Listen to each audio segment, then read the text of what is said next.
ചമ്മന്തി അരച്ചു കൂട്ടാൻ കൊതിയാകുന്നു എന്ന് ഒരു ശരാശരി മലയാളി പറഞ്ഞാൽ അത്ഭുതപ്പെടേണ്ട കേട്ടോ. കാരണം തേങ്ങയ്ക്കൊക്കെ ഇപ്പോൾ എന്താ വില. ഈ വില കൊടുത്ത് വാങ്ങി ഒരു ചമ്മന്തി അരച്ച് കൂട്ടാൻ സാധിക്കുമോ? നമ്മളൊക്കെ സാധാരണ ആളുകൾ പല പല പലതിനും ചമ്മന്തി കൂട്ടാറുണ്ട്. ചോറിനാണ് തേങ്ങാ ചമ്മന്തി, മാങ്ങാ ചമ്മന്തി, മുളക് ചമ്മന്തി, അങ്ങനെ പലതരത്തിലുള്ള ചമ്മന്തികൾ കൂട്ടുന്ന ആളുകളാണ്. അതുപോലെ തന്നെ ഇഡ്ഡലിക്കാണെങ്കിലും നല്ല ചമ്മന്തി കൂട്ടി ചട്നി കൂട്ടി ഇഡ്ഡലി തിന്നാൻ, ഇഡ്ഡലിയും ദോശയൊക്കെ തിന്നാൻ നമുക്കൊക്കെ വളരെയധികം ഇഷ്ടമാണ്. എന്നാൽ ഇപ്പോഴത്തെ തേങ്ങ വില വച്ച് ഇതൊക്കെ സാധിക്കുമോ? എന്നും ചട്നി കൂട്ടി ഇഡ്ഡലി കഴിക്കാൻ സാധിക്കുമോ? തന്നെയുമല്ല, നല്ല കറിക്ക് നന്ന തേങ്ങ അരച്ച നല്ല കറി വെച്ച് കഴിക്കാൻ ഇത് നമ്മളെ കൊണ്ട് സാധിക്കുമോ?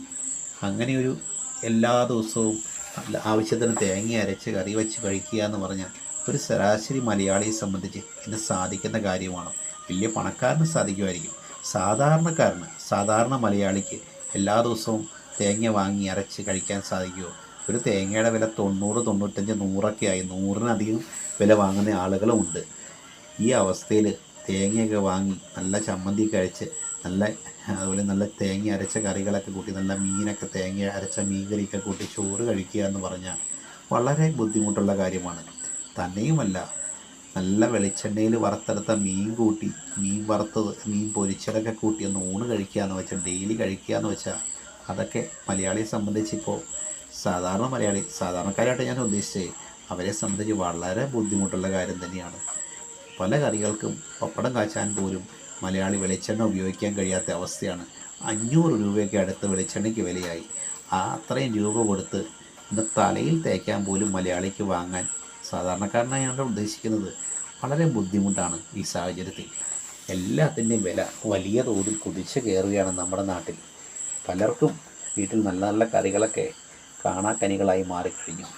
നല്ല കറി കൂട്ടി ഊണ് കഴിക്കണമെങ്കിൽ ഇന്ന് നല്ല പൈസ കൊടുക്കണം. പ്രത്യേകിച്ച് പല ഹോട്ടലുകളിലൊക്കെ കയറി കഴിക്കുന്ന ആളുകളുടെ അവസ്ഥ ചിന്തിച്ചു. ഹോട്ടലുകളൊക്കെ പിടിച്ചു നിൽക്കാൻ തന്നെ വളരെ പാട് കഴിക്കുകയാണ്. ഈ വിലക്കയറ്റം, തേങ്ങ, എണ്ണ എന്ന് വേണ്ട ഗ്യാസ്, എല്ലാത്തിൻ്റെയും വില കൂടുന്നതിനനുസരിച്ച് ഭക്ഷണ സാധനങ്ങൾക്കൊക്കെ വളരെ വില അവർ ഈടാക്കുന്നത്.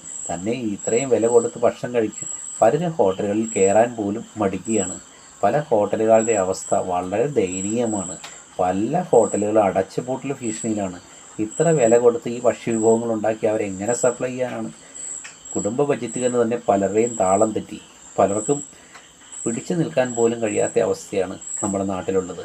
എങ്ങനെയെങ്കിലും നാട് വിട്ടു പോവുക എന്ന് പലരും ചിന്തിക്കുന്നതിൻ്റെ കാരണം ഈ വലിയ വിലക്കയറ്റം തന്നെയാണ് കേട്ടോ. എന്ത് ചെയ്യാൻ പറ്റും?